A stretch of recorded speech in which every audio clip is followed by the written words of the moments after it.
Sinalakay ng mga otoridad ang dalawang dental clinic na mga wala umanong kaukulang papeles.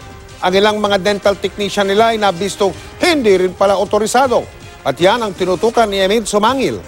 Eksklusibo! Kuha ito sa loob ng isang under surveillance na dental laboratory habang nagpapasukat ng pustiso ang isang undercover NBI asset sa isa umanong nagpapanggap na dental technician na babae.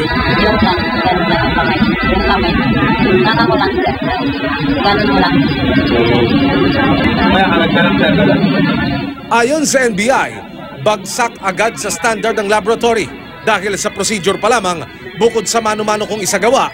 Ang guantes na suot ng dental technician mukha raw guantes panglaba at hindi man lang medical gloves. Sa surveillance video namang ito sa isa pang kalapit na dental laboratory, menor de edad na babae naman ang gumagawa ng pustiso. Wala ring sapat na aparato at ang paggawa ay mukha rin daw mano-mano. Ayun, yung salapit na yun.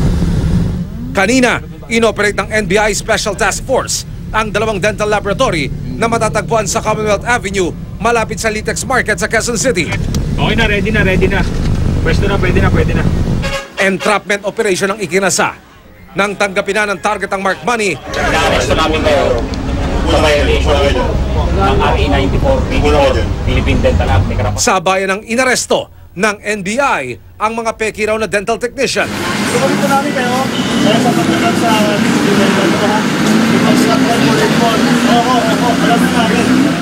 Sa katabing klinika, babae at lalaki naman ang hinuli. Alam niyo po bang bawal yan, ma'am? Ma'am.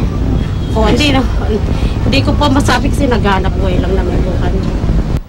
Ayon sa NBI, walang kaukulang papeles para makapag-operate ang dalawang dental laboratory. That is violative of ng Republic Act 9484, which is the Dental Act of 2007. So, yun ay pag-practice ng walang kaukulang authority at lisensya sa ahensya ng gobyerno.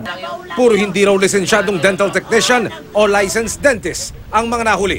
Babala ng Philippine Dental Association, delikadong magpaayos ng ngipin o magpagawa ng pustiso o retainers sa mga taong ito. Huwag nilang ipagtiwala ang kanilang bibig sa mga hindi rehistrado o lehitimong dentista. Pwedeng ibigay nitong problema, unang-una pwedeng magkaroon ng pamamaga ng gilagid, pwedeng umuwi sa infeksyon, pwedeng pagkakaroon po ng mahawa sa iba't ibang communicable diseases.